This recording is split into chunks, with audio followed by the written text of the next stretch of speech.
Area हैं जो मतलब प्रॉब्लमेटिक अल्टीमेटली बनेंगे सेल्स टैक्स के लिए, वो है फाइनल टैक्स रिजीम कि बहुत सारी चीज़ें FTR में हैं, उसका किस तरह से लोग कंट्रोल करेंगे, जैसे कि लोगों ने सो कॉल्ड अकाउंट रखने भी छोड़ दिए हैं, मतलब जो ऑन द रिकॉर्ड अकाउंट होते हैं वो तो है ही नहीं लोगों के पास, ऑफ द रिकॉर्ड अकाउंट होते हैं, ऑन द रिकॉर्ड अकाउंट नहीं होते, जैसे कि हम तो FTR में हैं।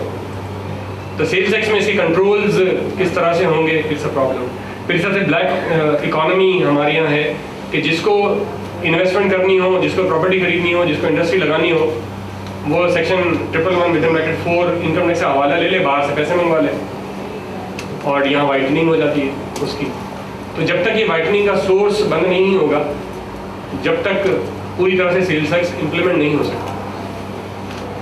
इस सिलसिले में इस तरह तक तो छूट दी जा सकती है कि इंडस्ट्रियल पर्पसेस के लिए जो बाहर से इन्वेस्टमेंट आए ओरिजिनली, उसको छूट दी जाए, बाकी को छूट न दी जाए। The under invoicing and flying invoice, this is the problem area के under invoicing और flying invoices is a common phenomenon जो हर एक को मालूम है कि इससे पहले फैसलाबाद में जो है वो रिफंड ज़्यादा पे हुए कलेक्शन से ज़्यादा, जितनी कलेक्शन नहीं हुई फैसलाबाद से उससे ज़्यादा रिफंड पे हो गए, जिसकी वजह से जब अंदर घुसे तो पता चला कि यहाँ तो फ्लाइंग इनवॉइस इशू हो रही, यानी जाली इनवॉइस इशू हो रही। तो जाली इनवॉइस को कंट्रोल न करने की वजह से लोकल टेक्सटाइल सेक्टर को या लोकल कंजप्शन को पूरे के पूरे को छूट दी गई। उसकी वजह ये कि वो controls due to lack of good governance and corruption वो नहीं हो सका। वो आज क्या कोई मिरेकल हो जाएगा या कोई अजूबा हो जाएगा कि अब गवर्नमेंट लॉ चेंज करेगी तो अचानक सारे लोग अच्छे हो जाएंगे या सारे ऑफिसर अच्छे हो जाएंगे। Smuggle and abuse of Afghan transit trade, this is the major problem at the moment कि हमारी दुकानों में अफगान ट्रांजिट ट्रेड का माल रखा हुआ है जो बज़ाहिर अफगानिस्तान के लिए आता है लेकिन कराची की सड़कों पे या लाहौर की सड़कों पे उतर जाता है। तो हमारे दुकानदारों के पास ये माल मौजूद है और वो बेच रहे हैं कि ये अफगानिस्तान के ज़रिए इम्पोर्टेड, अफगानिस्तान के नाम का आया हुआ माल है, अफगान ट्रांजिट ट्रेड का माल है और ये माल लोकली प्रोड्यूस। ठीक है, अब सेल्स टैक्स इस पर तो लग नहीं सकता, अफगान ट्रांजिट ट्रेड का माल है, दूसरा एलिमेंट लगना है। तो दुकानदार की दुकान में माल रखे हुए और भी हैं इसी तरह से स्मगल्ड गुड्स भी उसके पास पड़ा हुआ है। तो how it will be implemented practically कि दुकान पे रखी हुई 4 चीज़ों में से 3 चीज़ें तो अनलॉफुल सोर्सेज से आई हैं, एक चीज़ ऑफिशियल है, तो कैसे इम्प्लीमेंट होगा? Goods originating from informal sources and undocumented sector. Everybody knows कि लियाकताबाद में फैक्ट्रियाँ खुली हुई हैं, मुख्तलिफ इंडस्ट्रियल अनऑफिशियल इंडस्ट्रियल सेक्टर्स मौजूद हैं हमारे यहाँ, अनडॉक्यूमेंटेड सेक्टर मौजूद है, उसका माल भी दुकानों में मौजूद है, तो कैसे इम्प्लीमेंट होगा? ये शायद ये कैफियत है मसले की कि इतने बड़े मसाइल हैं, इतनी सारी फाइलें हैं, इतने सारे प्रॉब्लम्स हैं, इम्प्लीमेंटेशन इशू। इस सिनेरियो में we are talking of that, we are talking of reformed sales tax law.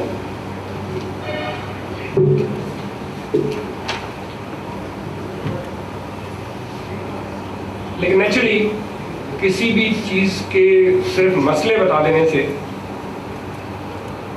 मामला हल नहीं होता। और being a professional I may be wrong कि मैं सिर्फ मसले बताऊँ, उसका सोल्यूशन ना बताऊँ और सोल्यूशन के रास्ते ना बताऊँ, ठीक है ना, और कुछ जो गवर्नमेंट ने कोशिश की है वो ना बताऊँ। It will be unfair for the government कि मैं दोनों पिक्चर आपको क्लियरली ना बताऊँ। Accordingly administrative actions planned and in progress to implement the RGST या to organize to have a good governance or to have a better governance. 3 new RTO are being established, 1 in Lahore and 2 in Karachi. Thanks to Business Recorder for publishing this news on March 21, 2001.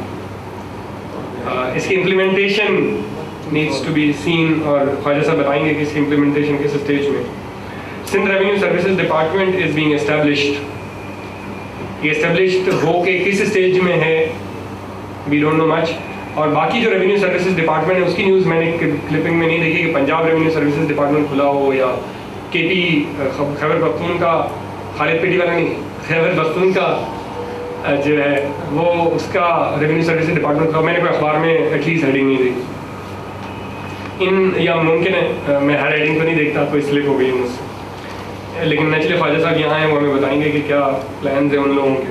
In LTU Karachi, one commissioner audit and several commissioner have been added. ये this is a good move. अगर implementation करनी है तो officer भी चाहिएंगे, अच्छे departments भी चाहिएंगे. तो LTU में कुछ इजाफा हो चुका है ऑलरेडी.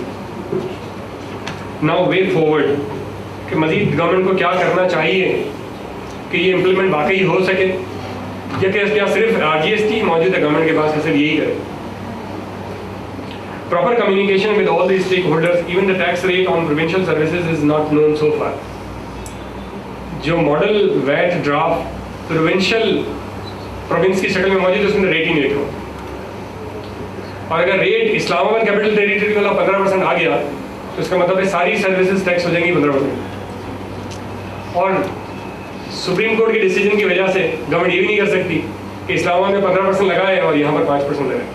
तो गवर्नमेंट ने इंडिकेशन दे दी कि 15% होगा, जबकि हम मुसलसल ये कह रहे हैं अपनी प्रेजेंटेशंस में कि किसी भी नई चीज़ को लाने के लिए फेज वाइज लाना चाहिए. इट शुड बी 3% और 5% rather than 15% directly. Latest provincial ST draft be made public, जो मैंने पहले रिक्वेस्ट की. Serious efforts are required for good governance. No doubt government is doing its efforts, but is it serious effort? क्या आप और मैं गवाही दे सकते हैं कि हमारी गवर्नमेंट गुड गवर्नेंस के लिए वाकई सीरियसली कोशिश कर सकती है? बहुत ज़्यादा तफसील में जाने की जरूरत नहीं. Action against undocumented economy, under invoicing, flying invoices, smuggling, abuse of transit and corruption, इसके लिए क्या सीरियस एफर्ट्स गवर्नमेंट ने किए अब तक? ठीक है, जब तक ये नहीं होंगी, ये जो 16,000 सेल्स टैक्स से रजिस्टर्ड पर्सन है ये 32 कर ले तो बड़ी बात है. और आई एम इसी फ्लोर के ऊपर इंशाल्लाह मैं नेक्स्ट टाइम आऊँगा और अपने ख्वाजा साहब ये जो भी यहाँ पे गवर्नमेंट रिप्रेजेंटेटिव होंगे वो बताएंगे हमें कि कितने रजिस्टर्ड पर्सन है, अगर मैं गलत हूँ तो, कि सेल्स टैक्स से रजिस्टर्ड पर्सन कितने हैं इस वक्त पाकिस्तान में. मेरी मालूमात के मुताबिक रफली 16,000. और आई एम क्लेमिंग कि अगर ये 32,000 हो जाए ना रजिस्टर्ड पर्सन नेक्स्ट ईयर, तो वील सी दिस कि क्या गवर्नमेंट ने 16 के 32 भी किए कि नहीं किए. जब गवर्नमेंट क्लेम कर रही है इस वक्त डिस्ट्रीब्यूटर के ऊपर भी टैक्स लगा देगी और होलसेलर के ऊपर भी टैक्स लगा देगी. ठीक है, खाना पूरी से कोई फर्क नहीं पड़ेगा, कलेक्शन भी आनी चाहिए. इसका मतलब है कि 16 के 32 करेंगे तो 16 की 32 कलेक्शन भी होगी, कि अनडॉक्यूमेंटेड सेक्टर प्रॉपर हो जाएगा, करप्शन खत्म हो जाएगी, अनडॉक्यूमेंटेड सेक्टर खत्म हो जाएगा, तभी जाके डबल होंगे ना. मतलब सिर्फ डबल की बात कर रहा हूँ, बहुत ज़्यादा की बात नहीं कर रहा हूँ. Action otherwise honest will pay more and others will enjoy as usual. और ये स्टेटमेंट मुझे बड़ी अच्छी लगती है, मैं हमेशा अपनी प्रेजेंटेशन में शो करता हूँ. इसको मैंने टेलर किया है अपने लिहाज से थोड़ी सी. एक्चुअली है where there is income tax, लेकिन जो हालात हैं उसमें where there is a tax the judgement will pay more and unjust will pay less on the same action.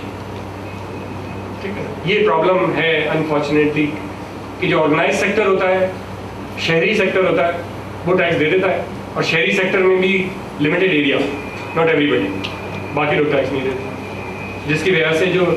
और सरप्राइजिंगली फ्लड टैक्स जो लगा हुआ है, this is not a part of my presentation but one thing is important to tell कि जो flood tax लगा है वो फ्लड टैक्स टैक्स पेयर पे लगा है, विच इज एब्सोल्युटली अनफेयर.